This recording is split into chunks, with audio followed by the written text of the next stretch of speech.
Good morning, সবাই কেমন আছো? আশা করি সবাই ভালো আছো। আজকে বানাচ্ছি ইলিশ মাছের মাথা দিয়ে কচু শাক।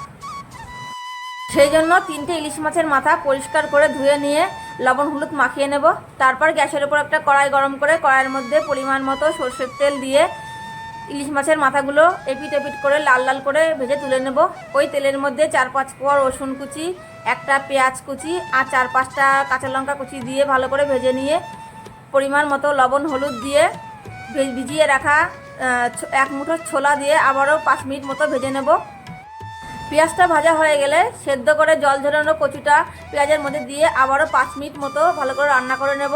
তারপর কচুর থেকে জলটা শুকিয়ে গেলে ওর মধ্যে ভেজে রাখা মাছের মাথাগুলো দিয়ে আবারও 2 মিনিট মতো রান্না করে নেব।